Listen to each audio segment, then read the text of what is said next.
Ito yung malungkot na katotohanan. 60 pesos kada kilo ng bigas na niluluto mo ng 3 beses sa isang araw.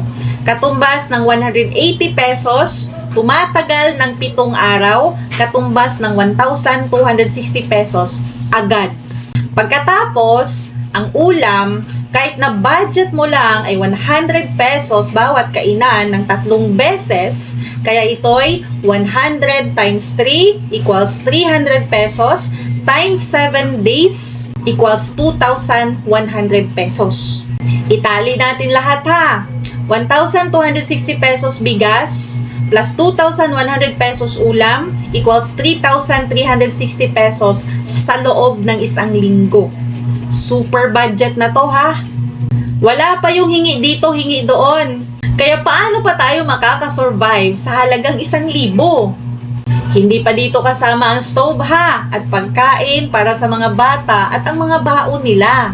Paano kung meron ka pang sanggol, diaper, gatas, wipes, vitamins at marami pang iba? At ang iyong pang-araw-araw pa na gastos bilang empleyado, pagkain at pamasahe, 150 pesos na lang times 7 days. Magkano?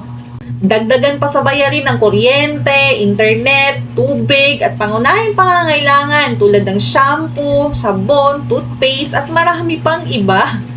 Paano tayo makakasurvive sa 600 pesos rate sa Pinas? Paano kung mas mababa pa sa 500 pesos ang sahod mo?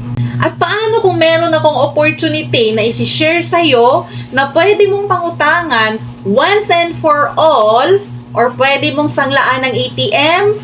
Willing ka bang pakinggan at hanapan ng paraan para masimulan mo ang isang life-changing opportunity para maputol na ang sumpa ng rat race na buhay sa employment world? Pagod ka na ba? Interested ka? Libre lang magtanong. Comment how ka sa baba.